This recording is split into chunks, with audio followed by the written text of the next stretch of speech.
Let the word go The forth. challenge, the opportunity to connect.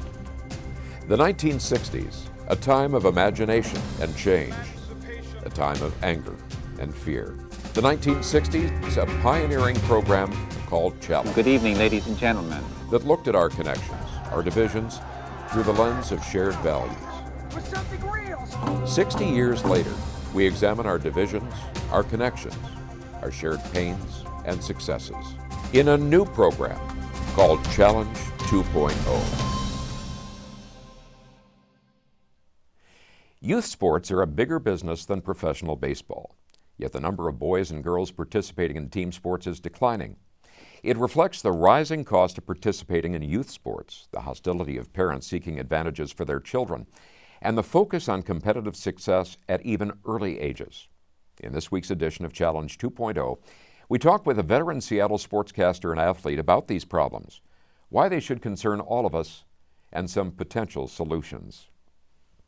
So we're very fortunate to have many fascinating guests on Challenge 2.0, but this is a program I've truly been looking forward to because not only is he very knowledgeable about the topic we're going to talk to, he's also a friend and a former colleague. Tony Ventrella, a veteran sportscaster, sports journalist, and podcaster, I understand as well. That is correct. Jeff, thank you. It's a pleasure to be with you today. We spent many years talking about different things on the same show, but that group of people, one of my favorite groups of people ever, we got along so well, and we had such a blast. The chemistry was just very, very special, and it carried well off the air as well. Yeah.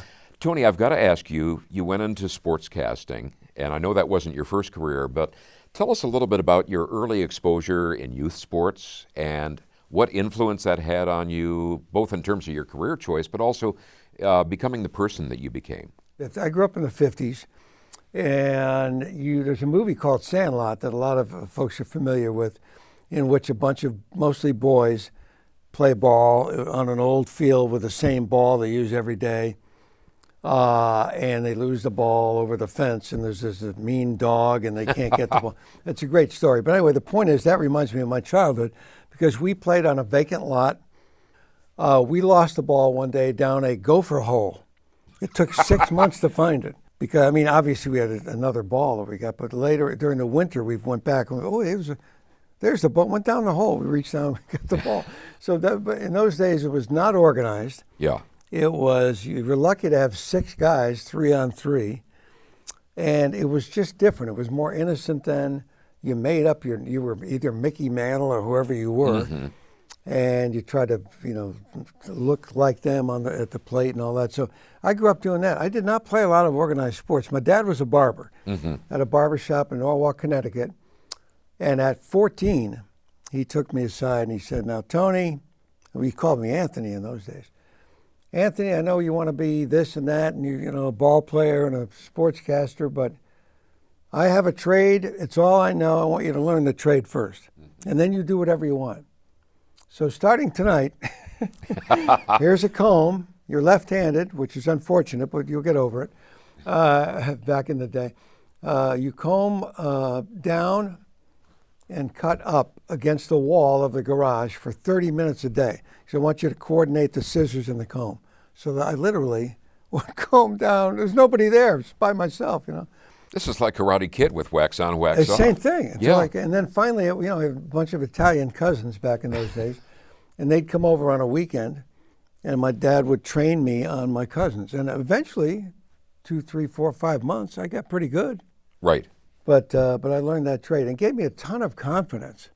And it also taught me how to not only talk with people, but more important, how to listen to people and how to deal with their day-to-day emotions. But as far as youth sports, I played, I think, Little League for a couple of years, but I mostly worked for my dad, so I didn't play a lot of youth sports. I know from hearing you speak and reading your books that you talk a lot about the support of your family and connection with the family.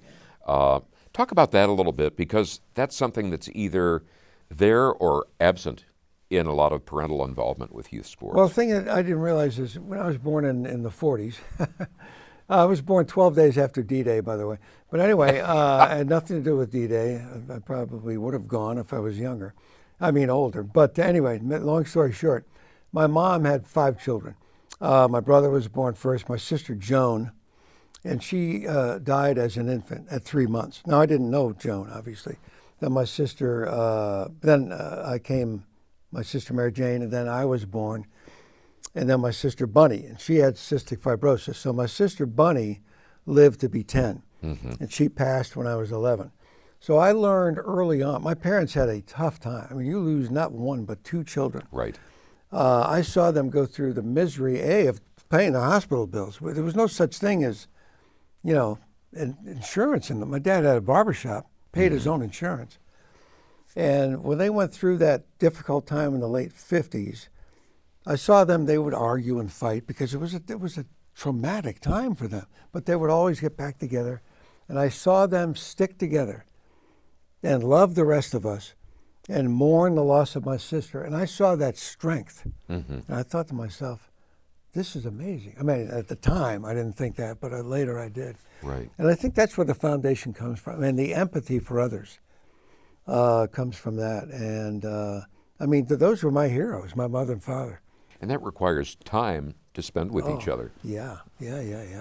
One of the things that I really remembered, and I was starting out fairly early in my career, but I remember when you came in and started doing sports, the focus before that had been professional sports. And that's good. That's important to many, many people out there.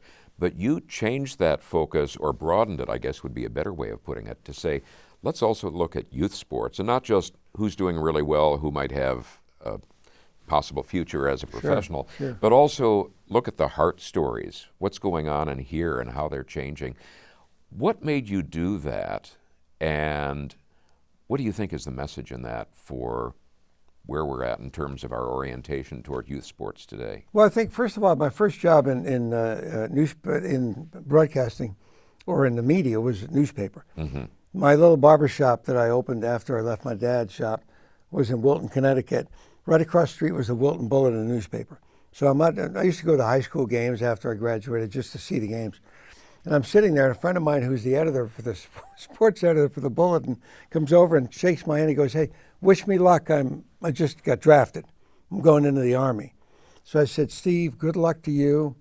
By the way, who's taking your job?" Immediately, he goes, "Well, nobody. They don't have anybody. So you should go tomorrow." So I closed my shop, walked across the Wilton Bulletin.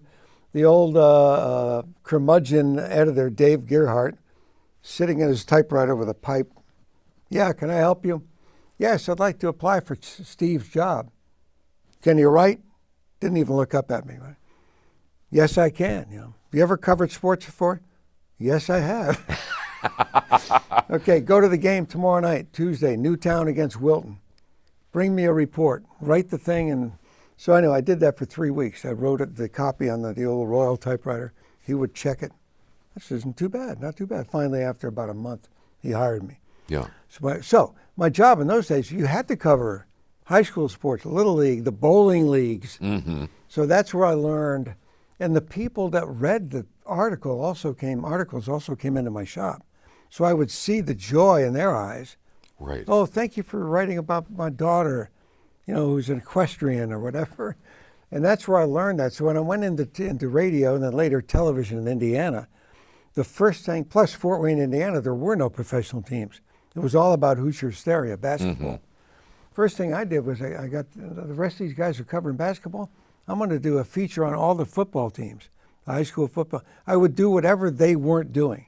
Right. And and the kids appreciated it, the coaches, the parents, and the audience. Yeah. So when I got to Seattle, which was a professional town, I thought, I bet that still works. And that's where, obviously, I had to cover the pros, which was fun, but I also continue to cover the amateurs. There was an article in Atlantic Magazine, and it explored how the emphasis on select sports is really translating into sports haves and sports have-nots. Yeah. And I guess I'd ask you, Tony, have you seen examples of that? And what are the pitfalls of that kind of emphasis? What you have today is, and this has only been the last 15, 20 years, select ball where you literally get selected to play with a travel team in your neighborhood. You also have Little League. Little League, there's 6,500 Little Leagues in America. Wow. not to mention international teams. Right now, as we tape this in late August, the Little League World Series is happening. And in fact, there was a Seattle team, Seattle East, that it was in the World Series. A team from Kirkland won it back in 1982. I remember that. The Little League World Series. It's a big deal and getting bigger.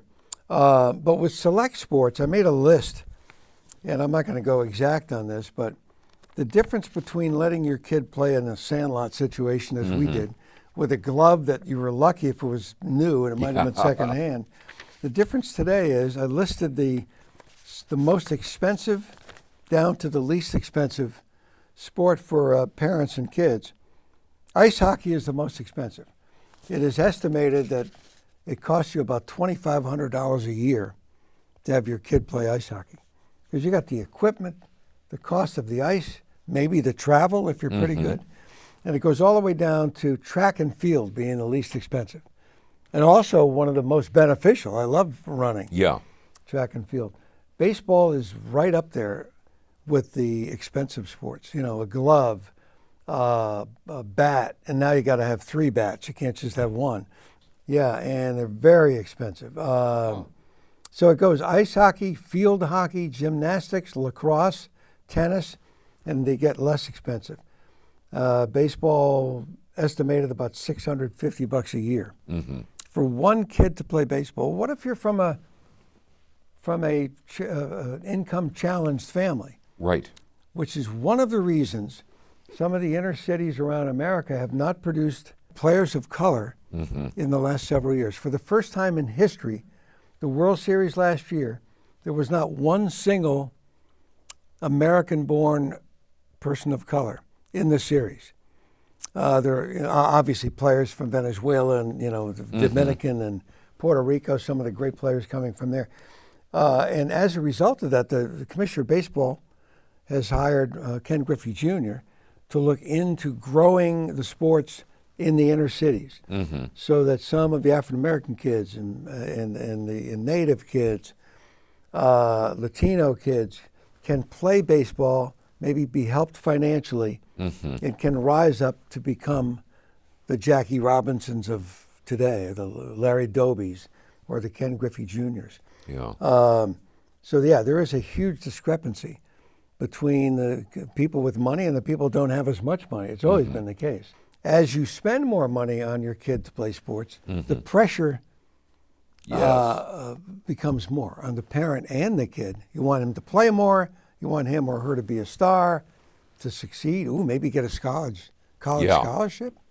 And so what that does is that brings the angst and the anger and the lack of patience and, Is it increasing or is it just better publicized? And if so, is it that issue of investment and expecting more from your kids? There is a move afoot to work on it. And I will say this, it's very tough to find umpires today or officials for any sport.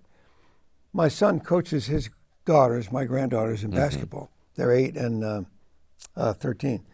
And tough to find officials. You get these kids that come on a Saturday morning, the referee 6 games in a row, they might get $20 a game, which is pretty good money if you're a teenager. But you've got these parents looking at you, and they're arms folded, and oh, that wasn't a foul. What are you talking about? So what they do now is they'll try to jump in front of the situation. Prior to the game, you'll have someone in the gym or the baseball field, wherever, get up and go, parents, we love that you're here. Thank you for supporting your kids. Keep in mind this is for fun. Our officials are doing their best. And we don't want to necessarily make this into a warning, but if it gets out of hand, you will be removed from the gym. Right. Right. And then, of course, the coaches have to be examples, too. The coach can't be screaming and yelling at the umpire and not expect his kids to do it. And the parents, same thing. So there's more of it because there's more pressure, but there is a move afoot to tamp it down. And you got a lot of great parents out there, and a lot of great coaches. But there are a few that just can't handle it, and they need to get better at it. Now it seems like there's also pressure with select sports to focus on one sport and one sport only. What's your take on that, Tony? Well, it's going to be, there are some kids who absolutely just want to play one sport. Right. And there's also parents who want the kid to just play one sport. There's also pressure from the coaches who might say, okay, well, it's football. See, football training starts in the summer Yeah. for baseball players who are still playing baseball. And if you're a two-sport kid, boy or girl, there's going to be that pull from well, gee, am I better at football? Am I better at, can I play both? I kind of like them both. But Right. And then you got somebody that's pushing you to play one. And, I really think the ideal situation is that you play as many as you can. Because first of all, it helps your personality. It helps your teamwork. It helps you as a listener. It helps you guide others who aren't as good as you are. It's not always about shoving the competition aside. It helps you physically, mentally. You know more things. You have more hobbies when you're older. You can't play baseball beyond, unless you're a professional, Right. beyond 18, 19, 20. But you can play golf and you can play softball and you can do all that stuff. But when there's a lot of pressure from the family on the child, what does that do to the family dynamics, and what does that do down the road in terms of when the children grow up to their ability to have a cohesive, self-reinforcing family unit then? Well, you can look at examples, and won't name any names, but there's some rather famous athletes who were pushed by their. Well, I'll tell you one. I will name a name, and it's from you have to be in the 50s and 60s to know the name. Jimmy Pearsall. Jimmy Pearsall was one of the best outfielders in the history of the Boston Red Sox. His dad was a pusher. There's a great movie called Fear Strikes Out. I don't even know if you can find it anymore, but it's Fear Strikes Out. Jimmy Pearsall was a good outfielder. His dad was a pusher. He forced him to play catch. And not only forced him to play catch, but he threw hard to him. He hurt his hand. You got to toughen up. I know it hurts. And I'm going, oh my God. Yeah. Now, I was a kid growing up in those days. Jimmy Pearsall, as a result of that, had mental issues. He was a great player for the Red Sox and later a good broadcaster. But he was in and out of a couple of different institutions and so on, and later was helped by it. It was okay, but it's one example of a parent that literally drove his kid off the edge by pressuring him. It's tough as a parent to back off. Yeah. Because the other thing too is maybe you weren't as good as a kid Right. as you want your kid to be. You're living your life through him or her. And I see it all the time. I covered figure skating for years, Rosalind Sumner's No, you did. Yeah. in Edmonds. And I'd go to that Snow King Arena up in Linwood, and I'd sit there at 6 in the morning and watch her do figure eights, back when they had to do figure eights. And there'd be these ice skating moms sitting there with their arms folded, watching the little 9-year-old do these perfect eights at 6 in the morning, and then walk out on the ice and talk to the kid. Okay, you need to do more. I'm going, oh my God, how can that be fun? Yeah.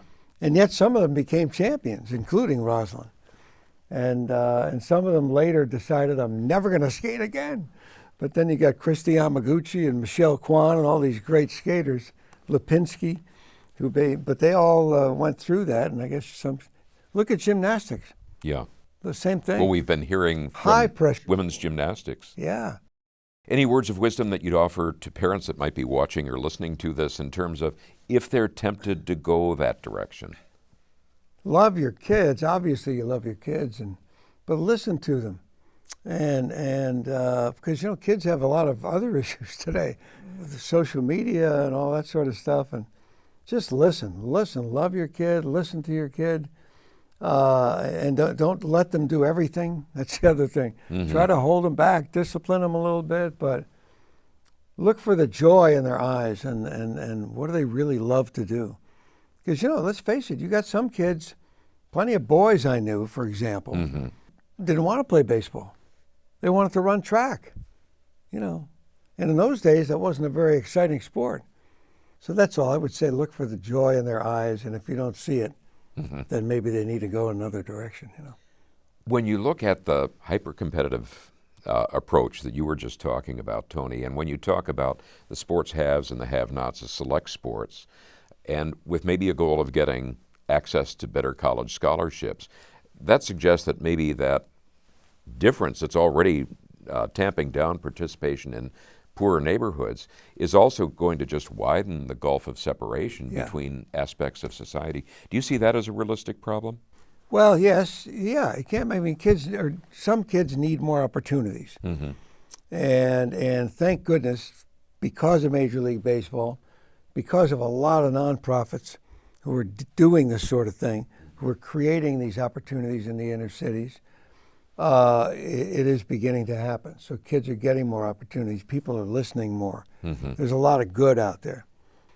Just seek out the positive, and I think that's going to help. And also look for the good that's going on in your community, and just try to support it. Any points that we haven't talked about that you'd like to have on the program? Boy, I'm trying to think of. I think really that's the one that I'd like to hammer home. I want people to seek out the great mentors and the coaches, and give them and teachers, and quit blaming teachers for things. And and the people that really are helping our society, thank them, and don't be so ready to criticize. I think that's the key right there. And that's generally speaking, but it certainly affects the way kids see themselves. Because there's a number of self-esteem problems out there in today's world. A lot. So it always has been, but it's more notable than ever, and we can do something about it just by, caring more for others than our own egos. I hate to wrap this up, but we got to wrap that up, the nature of time being as it is. But Tony is a master storyteller, and I've seen that night in and night out on the news. I've seen it in the books that you've written and the stories or the speeches that you give. Any particular stories you'd like to share with us about, from all your coverage, that really impressed you and essentially summarizes what we've been talking about? Yeah, absolutely. 1980, Fort Wayne, Indiana. I'm in my third year at Wayne TV. I get a phone call from a Little League mom. Tony, we're doing an all-star game. This is August of 80. Can you come out? And there's a young man named Rick who has been our star pitcher all year. We are honoring him with a trophy. Can you come and do an interview with him? So we go, we get the camera together. His name was Rick Harmon. So I get to the game, and the kids are there, and the fans, and the game's getting ready to go. And I'm looking for Rick in uniform. So I'm thinking, oh, he's a player. They're honoring this great pitcher. And instead, I ask, which one's Rick? And a lady goes, that's Rick over there in the wheelchair. I'm going, oh, okay. What's going on here? So I go over to Rick's, got his leg taped up, one leg, one knee, and he's in a wheelchair. Just this handsome little kid, blonde kid, all these young girls around him. He's like 14. Great personality. I'm going to him with a mic, and I'm going, Rick, so you're being honored today. Tell me what's going on. You're the star pitcher and all this. And first of all, when are you going to come back from your injury? And he looks at me and he goes, come back? Didn't they tell you? I'm not coming back. I've got cancer. I'm having my leg amputated in 2 weeks. And he's looking at me like, didn't you know? Well, nobody told me that part. Right. So I said, oh my gosh, okay, well. So then I thought, okay, now this has become a different story. This is about one of the most courageous young men I've ever seen in my life. I sat and talked to him for an hour. At the end of the game, and he got his trophy and all that, and at the end of the game, I met his parents. And I said, do you guys mind if I hang out and come over to your house? I want to talk to you. And turns out his dad was laid off from Magnolia on the same day they found out that Rick had cancer and had to lose a leg. Now I'm thinking about my parents. Yeah. How courageous they were. And I'm looking at his mom and dad and his sister, Jeannie, and Rick, and I'm going, oh my God, this is a courageous family. Long story short, he has the surgery. And his mother calls me and she goes, Tony, you'll never believe it. She goes, Rick woke up from the surgery. The doc comes in. We unveil the leg. His leg is gone below the knee. He looks at the doctor and he goes, nice job, Doc. You left me a lot more than I expected. And his mother's crying her eyes out, and the doctor's going, this kid's incredible. He just lost his leg. He has cancer, and he's positive? Well, long story short, and it's a sad ending, but he did live 2 more years. I had gone to Seattle. I was hired by Como in 81. And Rick's mom called me one night. Dad called me, and Rick is, he's not going to make it. Can you talk to him on the phone? So we talked for 20 minutes, and then I said, hey, who's your favorite player in the NFL, Rick? Jim Zorn. I'm going, Jim Zorn, okay. Hey, I'll talk to you in a couple days, okay? Bye, Rick, I love you. I called Jim Zorn. Jim, do me a favor. Here's his number. Call this kid. Jim Zorn talked to him for 20 minutes on the phone. And you talk about giving and giving of yourself. And Rick passed away, and I went to his funeral, and his mother said to me, he talked about Jim Zorn and you right to the end. Yeah. And he gave me a big poster. They gave me a poster of Rick in his baseball uniform. And that's my memory. And everyone, he goes, who's the greatest athlete you ever met? It's Rick. Rick. From 1980 in Fort Wayne. Sports is about so much more Yeah. than just the competitive nature of what we see on the field. Yes. Tony, this has been so heartwarming and insightful. Thank you so much. Thank you. This has been a lot of fun. Appreciate it, Jeff. Thank you for joining us for this edition of Challenge 2.0. We hope we'll see you again next week. Thank you.